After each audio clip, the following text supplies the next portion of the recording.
भयंकर गिरावट चल रही है।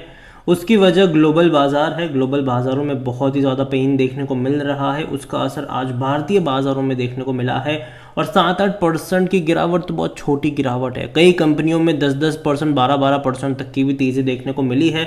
इवन जो निफ्टी 50 की कंपनियां हैं वो भी 4 से 5% का करेक्शन दिखाती हुई नजर आई है।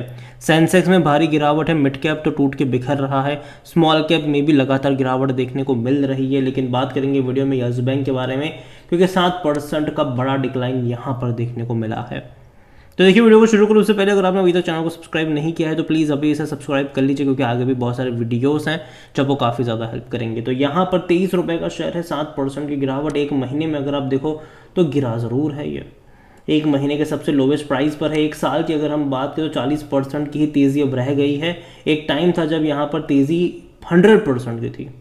पैसा डबल कर दिया था इसने। 16 से 32 रुपये का लेवल दिखाया, गिरावट आई, तेज़ी आई, गिरावट आई, तेज़ी आई, और अभी ग्लोबल बाजारों के चलते बहुत बड़ी गिरावट देखने को मिल रही है। और अगर आप चैनल को रेगुलर फॉलो करते हो, यस बैंक को लेकर मैंने पहले भी कहा था कि मुझे 20 रुपये का लेवल जो है वो यहाँ पर पसंद आता है। अगर 20 रुपये का लेवल दिखाएगा तब जाकर शायद यहाँ पर रिस्क लेने वाले मौके बन सकते हैं। लेकिन हाँ, उन्हीं लोगों के लिए जो लॉन्ग टर्म का नज़रिया रखते हैं। और यहाँ पर अब लग भी रहा है कि ये लगातार जा तो रहा है उसी लेवल के आसपास।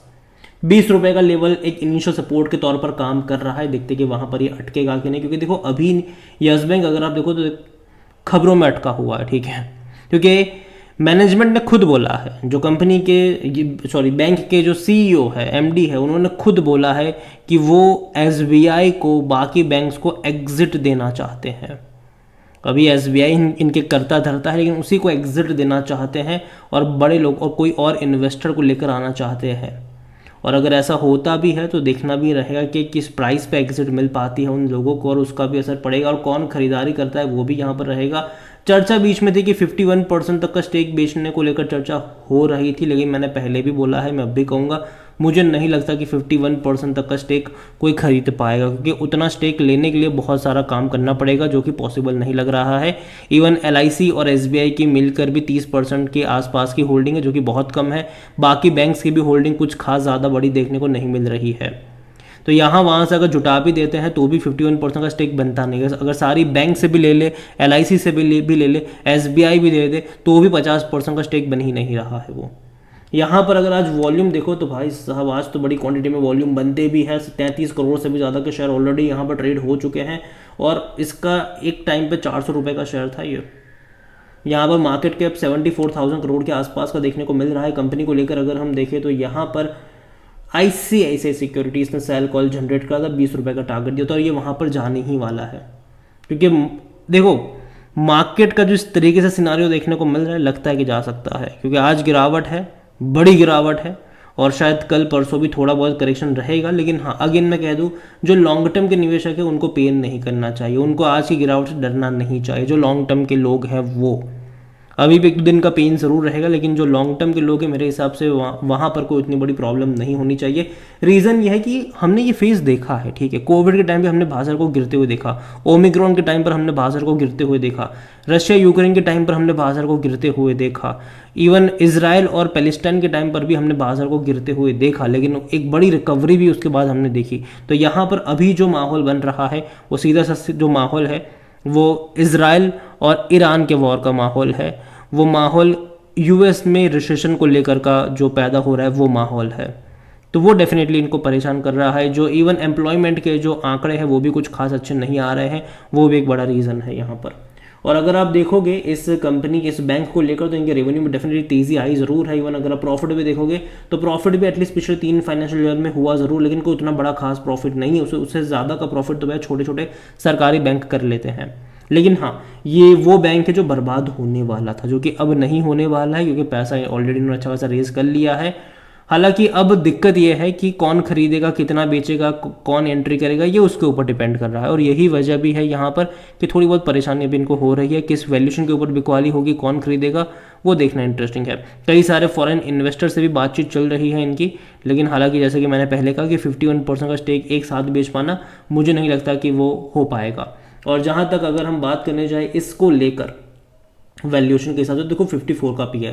23 रुपये देखने में सस्ता लग सकता है, लेकिन वैल्यूएशन के हिसाब से महंगा है ये, क्योंकि अच्छे खासे प्रॉफिट देखो पिछले 2 क्वार्टर में प्रॉफिट तो हुआ है, लेकिन उससे पहले के क्वार्टर बहुत खराब थे इनके। सेक्टर पे 18 का कोई भी एनालिस्ट खरीदारी करने की बात नहीं कर रहा, सीधी सी बात है वैल्यूएशन का यहाँ पर महंगा होना भी है, और जिस तरीके से बाजार का मूड है वो भी यहाँ पर ज़रूर है। हालांकि रेवेन्यू में तेज़ी नहीं थी जून क्वार्टर में, रेवेन्यू मार्च के मुकाबले कम होते, जबकि जितने भी अगर आप बैंक देखोगे उनके रेवेन्यू में तेज़ी हमने देखी है, क्वार्टर ऑन क्वार्टर हमने तेज़ी देखी है, लेकिन वो तेज़ी यहाँ पर नहीं थी।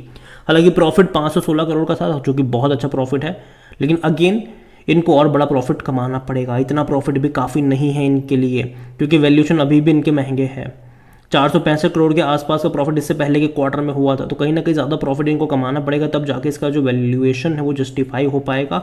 और जहाँ तक शेयर होल्डिंग के बारे में देखें तो जो प्रमोटर है वो तो यहाँ पर राणा कपूर एंड फैमिली मतलब यहाँ से निकल चुकी है बेच बाज के।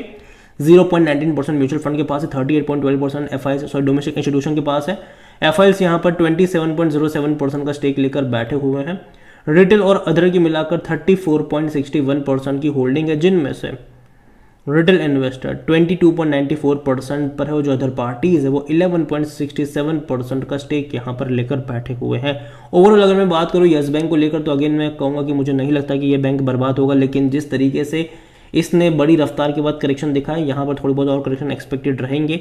नंबर्स अच्छे आए हैं, लेकिन जिस तरीके से टारगेट्स ब्रोकरेज हाउस ने दिए हैं वो पॉजिटिव तो नहीं है। और दूसरी बात यहाँ पर ये भी नज़र आती है कि बैंक में हिस्सा बेचने को लेकर जो प्रोसेस चल रही है वो भी इनके फेवर में मुझे लगता नहीं कि होगी आने वाले टाइम में, तो वो भी इनको थोड़ा बहुत परेशान कर सकता है। तो यहाँ पर ये वजह है, मुझे लगता है कि यहाँ पर 20 रुपये तक के लेवल आपको देखने को मिल सकते हैं, लेकिन वो लेवल होगा जहाँ पर एक बाइंग इंटरेस्ट क्रिएट हो सकता है।